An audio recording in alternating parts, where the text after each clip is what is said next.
البنت اللي على يساري هذه فاجأتني، ومتأكد انها حتفاجئكم حتى انتم، لكن قبلها بنقول لكم سر.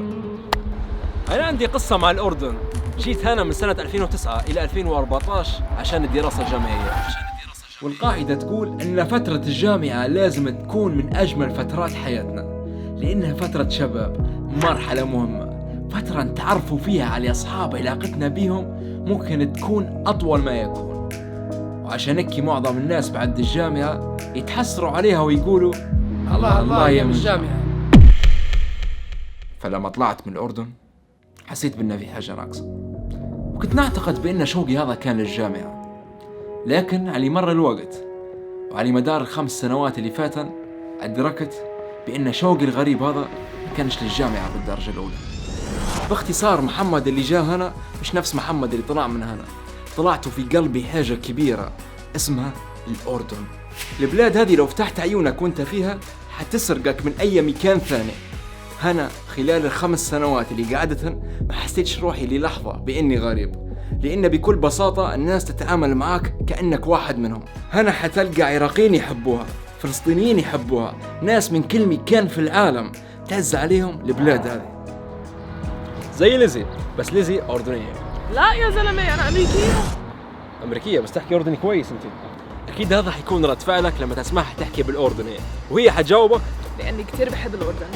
باهي ليش؟ واحد من أكتر الأشياء حبيته بالأردن هو التركيز محطوط على الوقت مع الناس، إنك تقضي وقت مع أهلك ومع أصحابك، مش مع الهدف إنكم تعملوا نشاط معين، بس إنك تفرح وتنبسط بوجودهم وبالوقت نفسه. بحب كيف لما تطلع برا عمان بتشوف كل العائلات عادين برا مع كل أفراد العائلة عاملين بيكنيك، أبي عمان بتشوف كل العموز عادين برا بيلعبوا الطاولة. أما في أمريكا عنا أوقات بتحس للأسف إنه الاستهلاكية أهم من الوقت، ولما بدك تشوف أصحابك لازم تكون في خطة معينة أو مكان معين أو نشاط معين. بس هون مش هيك. الحاجة الثانية اللي لقيتها ليزي هنا هي تقارب الناس في المجتمع. هو هذا الشعور إنه لو كنت محتاج المساعدة ممكن أوقف أي حد بالشارع وراح يلاقوا طريق يساعدوني، يعني الناس فعلاً بيديروا بعضهم على بعض.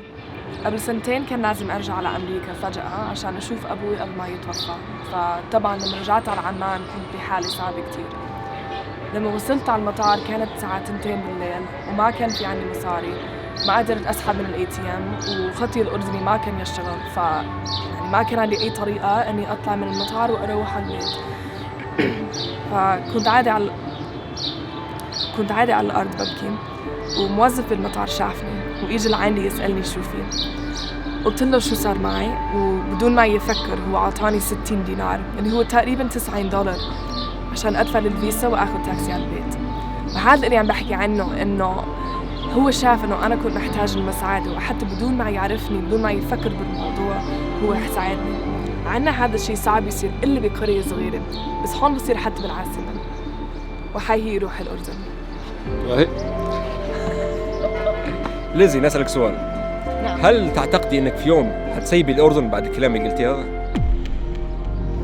ممكن يوم من الأيام، بس حتى لو طلعت البلد ما راح تطلع مني.